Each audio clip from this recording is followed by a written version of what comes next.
आज की वीडियो में हम क्लास 10th की मैथ्स एनसीईआरटी से रियल नंबर्स चैप्टर कंप्लीट करा रहे हैं। इसमें कुछ क्वेश्चन ऐसे लिए गए हैं जो कि एग्जाम्स में लगातार आते रहते हैं और इन्हीं क्वेश्चंस की मदद से आप पूरा चैप्टर कंप्लीट कर पाएंगे।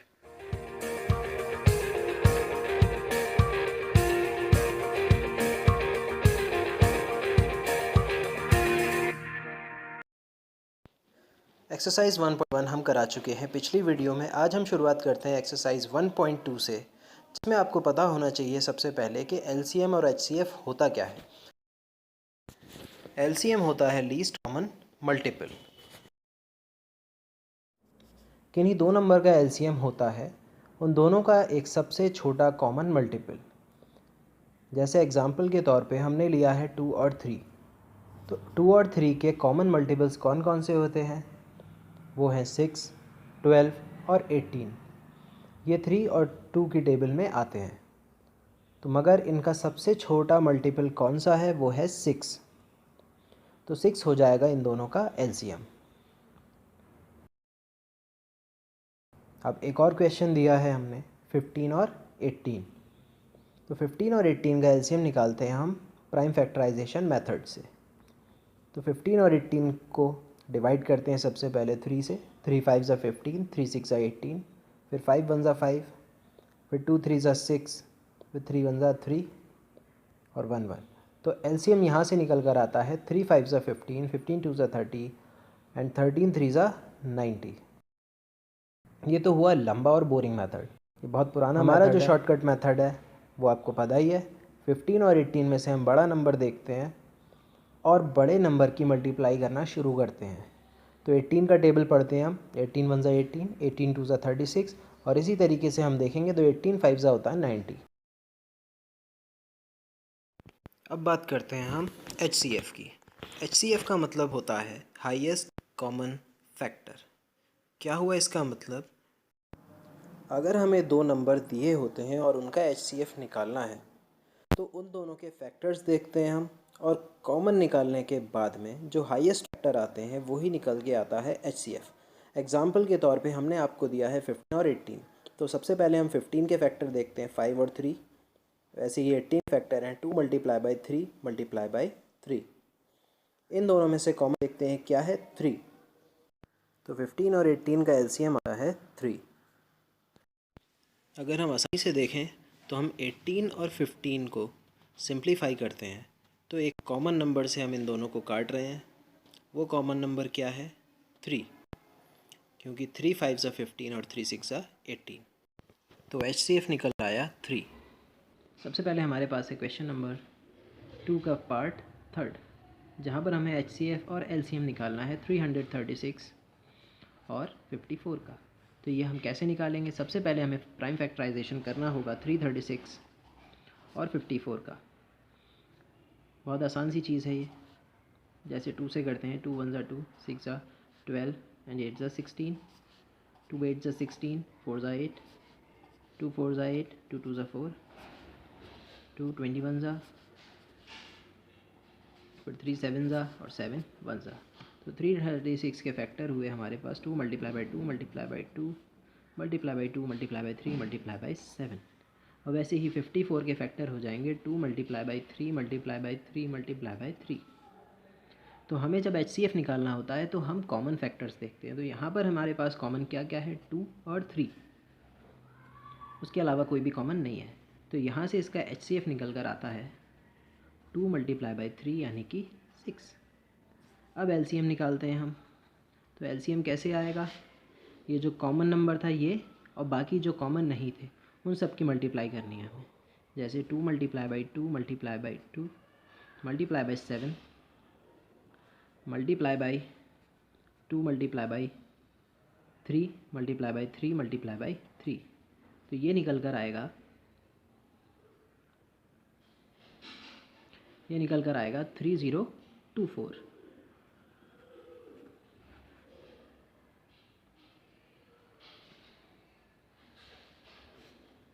अब हमें वेरीफाई करना है LCM multiply by HCF is equal to N1 multiply by N2।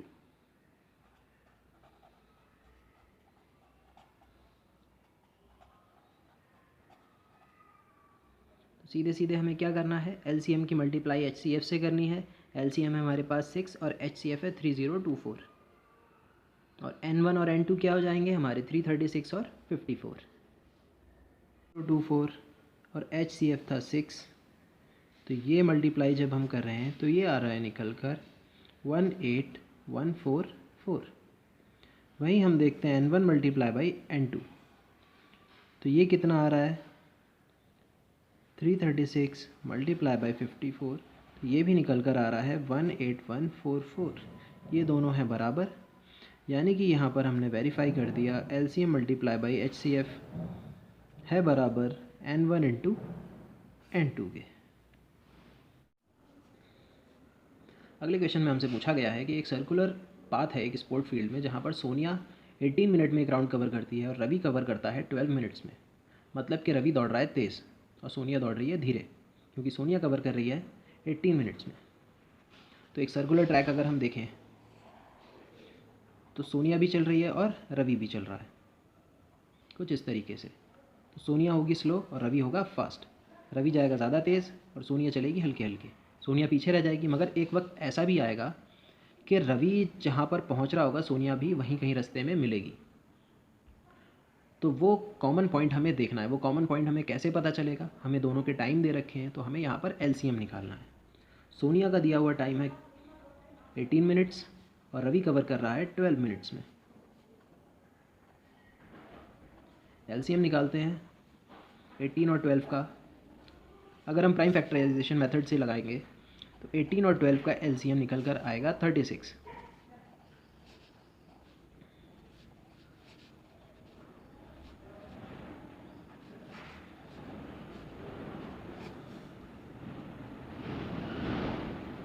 ये तरीका बड़ा बोरिंग सा लगता है और टाइम कंज्यूमिंग है।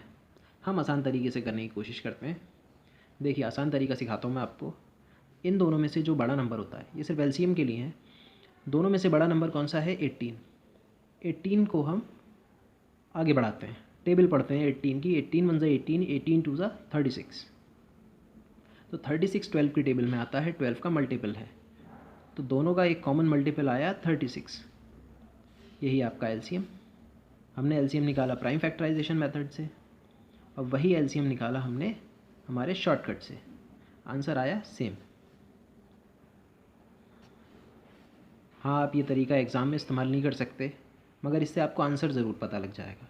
इन केस यहाँ पर गड़बड़ अगर होती है तो इस तरीके से आप आंसर समझ सकते हैं। तो यहाँ क्वेश्चन होता है ख़त्म।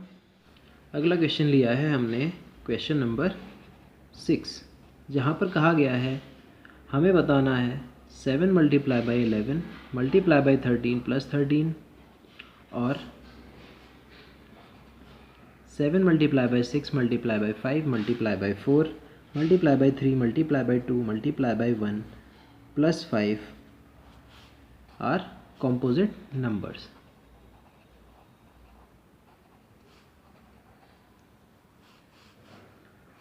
अब आपको सबसे पहले तो ये पता होना चाहिए कॉम्पोजिट नंबर क्या होते हैं। तो भाई, नंबर अगर हम इस तरीके से देखें तो प्राइम नंबर्स होते हैं और कंपोजिट नंबर होते हैं। प्राइम नंबर्स कौन से होते हैं? प्राइम नंबर्स वो नंबर होते हैं जिनके सिर्फ 2 ही फैक्टर होते हैं, या तो वो खुद या नंबर 1। जैसे कि हम देखें 5, तो 5 के फैक्टर क्या क्या हैं? 1 और 5 और 7, इसके भी फैक्टर क्या हैं? 1 और 7। तो ये है प्राइम नंबर्स। इस तरीके के और नंबर्स होते हैं, ये सारे प्राइम नंबर कहलाते हैं। फिर आते हैं हमारे पास कॉम्पोजिट नंबर। कॉम्पोजिट नंबर क्या होते हैं? भाई, प्राइम नंबर्स को छोड़ दो, बाकी सारे नंबर कॉम्पोजिट नंबर हैं। जैसे फॉर एग्जांपल हम 6 ले लेते हैं, तो 6 के क्या फैक्टर होंगे? 1 और 6 तो होगा ही होगा, साथ ही साथ 2 भी होगा, 3 भी होगा। तो यानी उनके 2 फैक्टर से ज़्यादा फैक्टर्स होते हैं। जैसे कि 1 और 6 के अलावा भी उनके फैक्टर हैं। अब अगर आप 4 ले लें तो उसका फैक्टर होंगे क्या? 1 भी होगा, 4 भी होगा और 2 भी होगा। यानी 1 और उनके खुद के नंबर के अलावा उनके और अगर फैक्टर हैं तो वो कंपोजिट नंबर कहलाते हैं। तो इस क्वेश्चन को करते हैं आगे। दिया है 7 multiply by 11 multiply by 13 plus 13, पहले इसी को देखते हैं। यहाँ से हम 13 कॉमन ले लेते हैं, क्या बचेगा हमारे पास 7 मल्टीप्लाई बाय 11 प्लस 1। अब बच्चे पूछते हैं सर आपने यहाँ से 13 कॉमन क्यों लिया? भाई 13 हमने कॉमन इसलिए लिया है ताकि ये ब्रैकेट के अंदर सॉल्व करना आसान हो जाए, वरना हम ना लें मल्टीप्लाई करें तो मल्टीप्लिकेशन प्रोसेस थोड़ा सा लेंथी है। तो मल्टीप्लाई करते हैं आप 13 विद इन ब्रैकेट 11 7 77 प्लस 1 हो जाएगा 78। आप यहाँ पर देख सकते हैं इसके कितने फैक्टर्स हैं, 1014 के कितने फैक्टर हैं, 13 है, 78 है, 1 भी होगा और 78 भी होगा। तो 1014 has factors other than 1 and itself।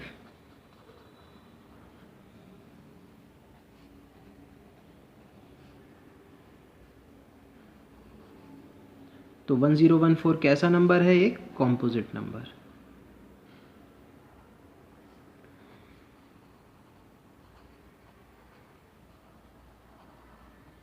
अब बात करते हैं हम अगले नंबर की, यानी कि 7 multiply by 6 multiply by 5 multiply by 4 multiply by 3 multiply by 2 multiply by 1 plus 5। यहाँ से हम 5 कॉमन लेते हैं, क्या बचेगा 7 multiply by 6 multiply by 4 multiply by 3 multiply by 2 multiply by 1 plus 1।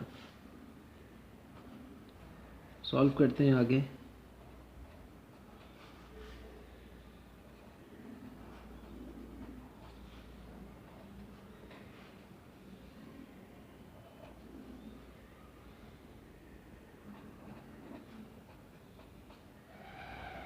ये आता है 5 मल्टीप्लाई बाय 1009।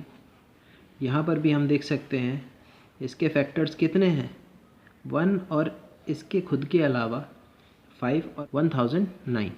कैसा नंबर हो गया? Composite number. तो यहाँ हमने प्रूफ कर दिया कि ये दोनों नंबर जो हैं कॉम्पोजिट नंबर हैं। अब जो एक्सरसाइज है एक्सरसाइज 1.3 वो पहले चैप्टर की सबसे ज़्यादा इम्पॉर्टेंट एक्सरसाइज है, क्योंकि इसमें से हर साल एक क्वेश्चन आता ही आता है। और वो क्वेश्चन भी कौन सा होता है? प्रूफ करना होता है आपको कोई नंबर इर्रेशनल है। जैसे कि पहला क्वेश्चन इस एक्सरसाइज में √5 इज़ इर्रेशनल। तो ये प्रूफ कैसे करेंगे हम? बच्चों को समझ में नहीं आता है, ज़्यादातर बच्चे इसे रटते हैं और एग्ज़ाम देते हैं। हमें इसे रटना नहीं है, सिर्फ समझना है एक बार। तो सबसे पहले हमें करना क्या होता है भाई, एनसीईआरटी के अकॉर्डिंग क्लास 10th में √5 को इरेशनल प्रूफ करने के लिए सबसे पहले इसे मानते हैं रैशनल।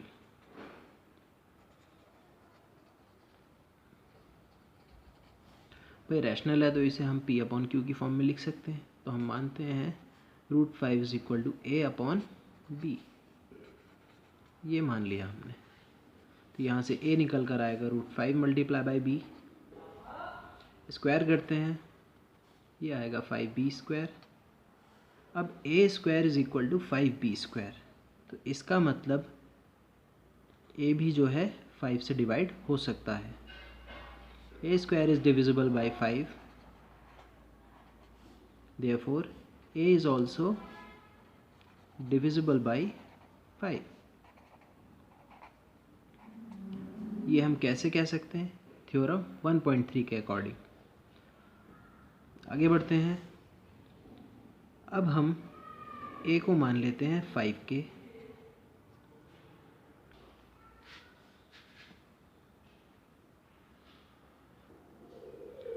हमने A को माना है 5 के, ये वैल्यू उठाकर हम लगाते हैं यहाँ पर,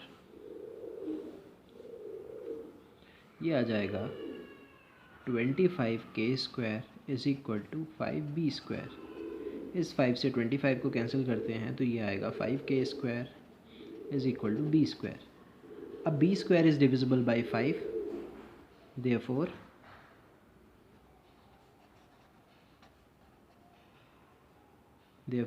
b is also divisible by 5।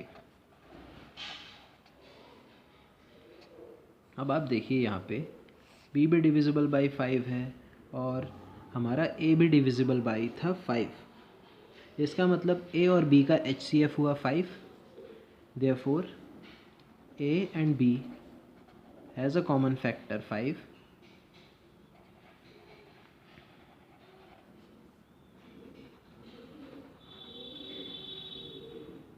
तो इसका मतलब क्या हुआ, √5 हमारा रैशनल हो गया।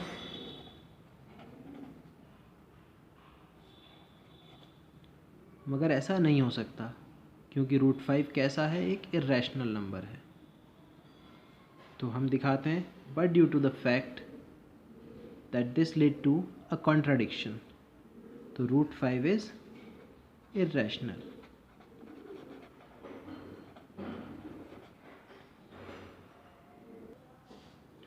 √5 इर्रेशनल है क्योंकि ए और बी को प्राइम नहीं हो सकते।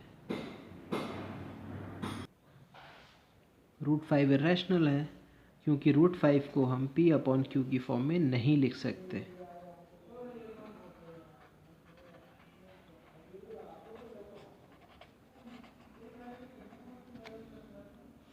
इसी तरीके से आप आगे वाले क्वेश्चन भी कर सकते हैं और कोई एक इम्पॉर्टेंट क्वेश्चन इसमें से आ सकता है एग्ज़ाम में। एक्सरसाइज 1.4 में आपको जो दिए गए हैं वो है डिविजिबिलिटी के टर्म्स दिखाए गए हैं और बताया गया है इसमें थ्योरम में कि अगर कोई भी नंबर है उसे हम डिवाइड कर रहे हैं 2m और 5n से, तो उससे हमेशा मिलेगा एक टर्मिनेटिंग डेसिमल।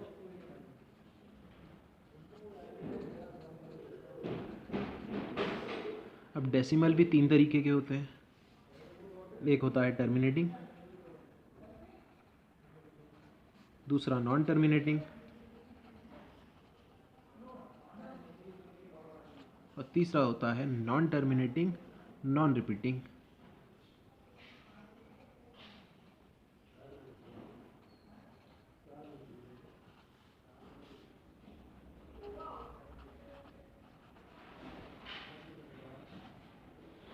तो होते क्या है ये टर्मिनेटिंग, ऐसा डेसिमल जो ख़त्म हो जाता है, जैसे 2.5, 2.54 एंड सो ऑन। इस तरीके के जो होते हैं वो ख़त्म हो जाते हैं। फिर बारी आती है नॉन टर्मिनेटिंग की। तो नॉन टर्मिनेटिंग कौन से होते हैं, जैसे 2.2222, 3.333, इन्हें हम डिनोट करते हैं इस तरीके से 2.2 बार या 3.3 बार। अब हमें पता होना चाहिए कौन से नंबर से हम डिवाइड करते हैं तो रिपीटिंग आती है, कौन से नॉन रिपीटिंग आती है। अब अगर हमें टर्मिनेटिंग डेसिमल देखना हो तो उस नंबर के नीचे डिनोमिनेटर होना चाहिए 2 या 5 या फिर इन दोनों का मल्टीपल। अगर हमें टर्मिनेटिंग डेसिमल चाहिए तो उसके नीचे डिनोमिनेटर 2 होना चाहिए या 5 होना चाहिए या इन दोनों का मल्टीपल, जैसे कि 2m और 5n। अगर इस तरीके का डिनोमिनेटर है तो डेसिमल आएगा हमारा टर्मिनेटिंग।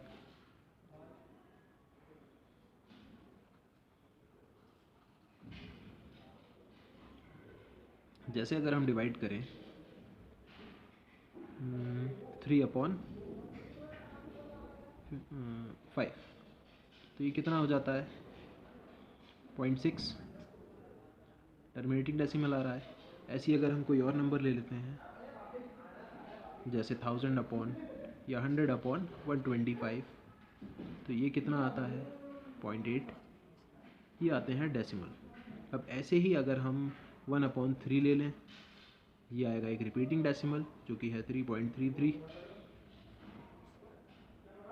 और इसी तरीके से और भी रिपीटिंग डेसिमल आ सकते हैं।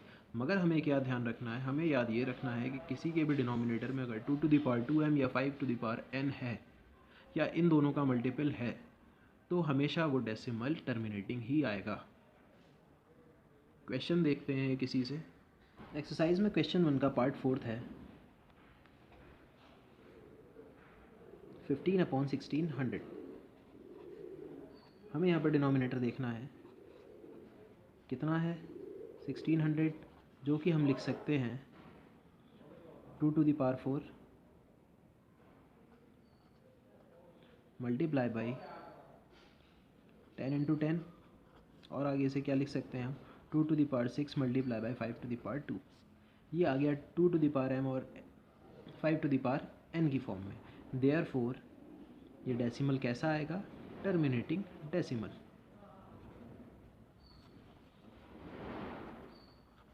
अब इन दोनों फैक्टर के अलावा कोई और अगर डिनोमिनेटर में होगा तो डेसिमल आएगा नॉन टर्मिनेटिंग रिपीटिंग या नॉन टर्मिनेटिंग नॉन रिपीटिंग।